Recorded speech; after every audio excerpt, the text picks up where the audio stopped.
Y'all heard of The Weeknd? All right, so welcome back, everybody. My name is Aaron, and you might be wondering, Aaron, what the hell are you doing? Why do you have after hours? Why are you holding after hours on vinyl? Well, that's a great question. Today we're going to be ranking every single weekend project.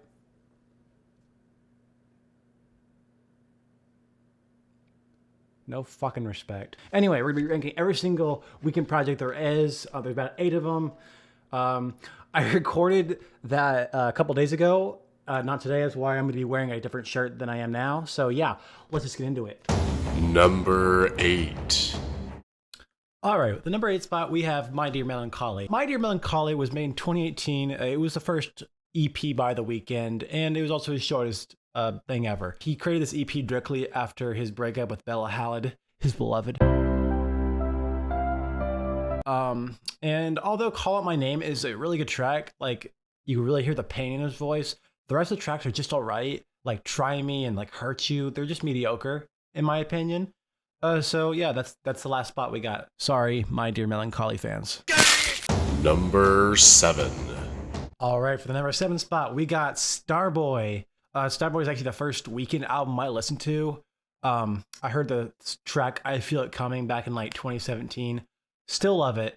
It's so freaking catchy. But while I still kind of like Starboy for what it is, but Starboy just has a lot of fat around the edges. There's good tracks like Starboy, Secrets, A Lonely Night, Die For You, and I Feel It Coming, but there's just a lot of mediocre tracks like, let's examples, True Colors, Attention, Ordinary Life, Nothing Without You, and All I Know. I think if some of the songs were cut out, it would have turned out to be like a more consistent record, in my opinion. So yeah, number 7 spot. I'm a motherfucking starboy. Number 6. All right, for our number 6 spot, we have Bead Behind the Madness. This was the first big push in the pop by The Weeknd, and it was very successful in doing that. Some of his most popular songs are on this album, including The Hills, which is one of the best Weeknd tracks of all time. Don't at me. Can't Feel My Face, Shameless, and End the Night. Just really incredibly catchy tracks that most people know by heart.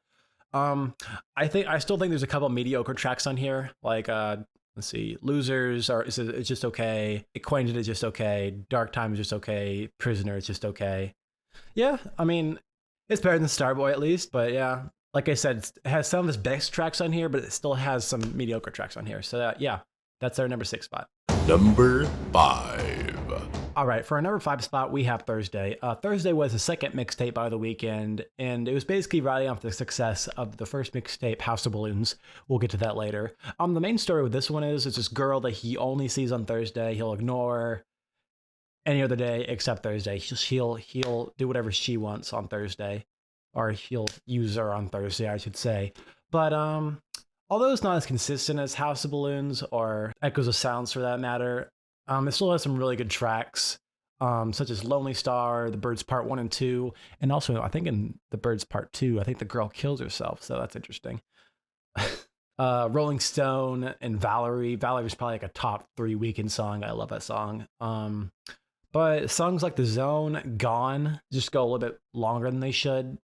But yeah, still a great album. Does a great job in creating an unsettling vibe with this girl and himself. It's just not as good as the other parts of the trilogy, in my opinion. So yeah, that's our number 5 spot. Number 4. All right, for a number 4 spot. One sec.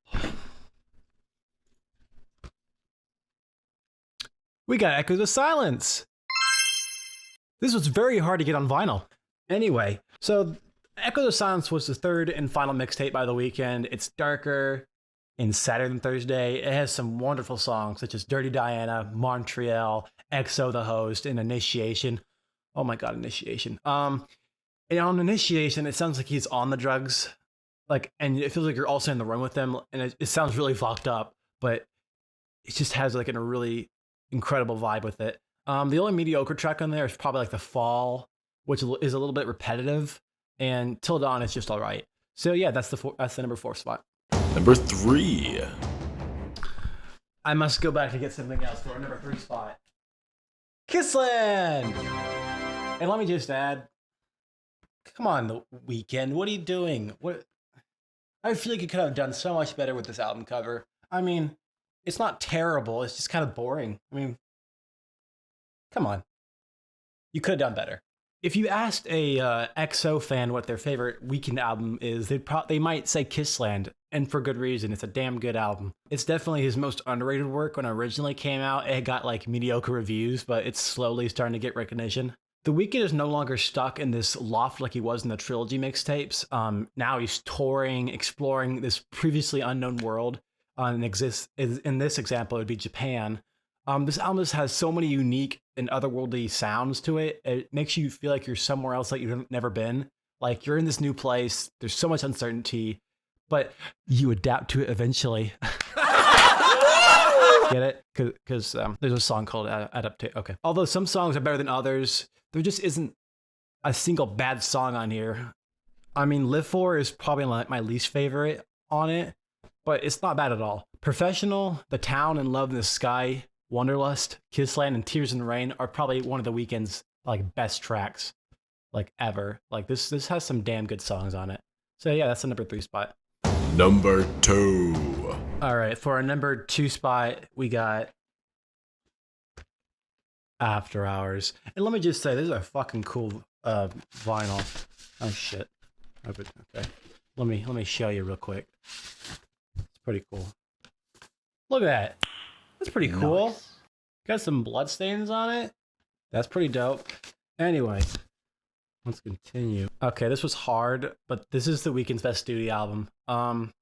After Hours is a wonderful mix of the darkness of his mixtapes while still maintaining a pop appeal. This album helped me get through 2020. Despite everything that was going on in the world during that time, I could always come back to this album and have a good time. The Weeknd is once again playing a toxic individual. He's manipulative, evil, and sometimes just straight up cruel. And Repeat After Me, he's literally trying to hypnotize the girl into thinking that he needs him. Like the lyrics are, you don't love him, you don't love him, you don't love him if you're thinking of me. And it just continues. It's kind of fucked up, but it sounds really good. I believe the entire album is a loop. Like Alone Again starts with him nearly overdosing and begging for his loved one not to leave him. But as the album goes on, you can see how terribly the Weeknd or the narrator treats his loved one. By the time we reach the last track, Until I Bleed Out, the Weeknd's tired. He's given all that he can for this girl, and he wants her out of his life. But in the end, he'll probably want her back again, because that's just how the Weeknd is. So yeah, this album just makes a continuous loop with this toxic. This creates a toxic loop.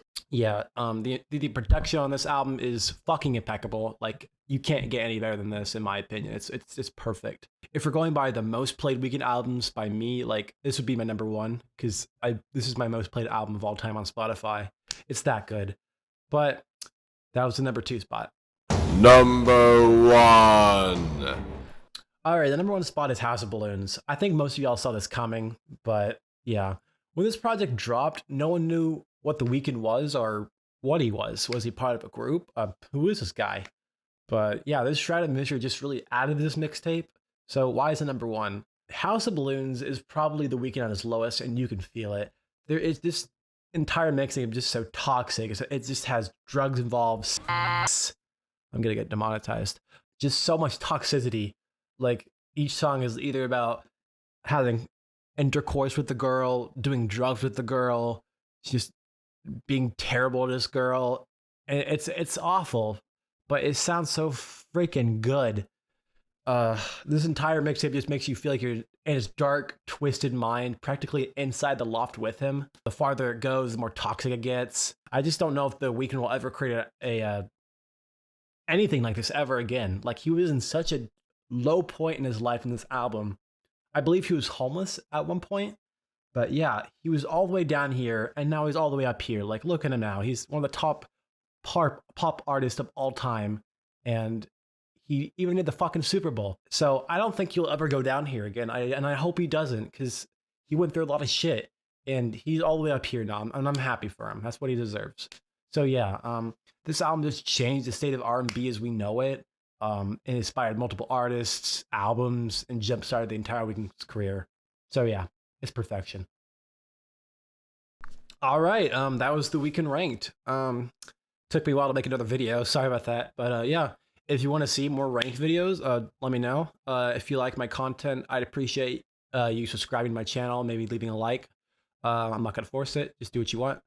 But yeah, hopefully I'll get some more uploads soon. Summer is coming for me, so expect more uploads soon. Have a good one. See ya.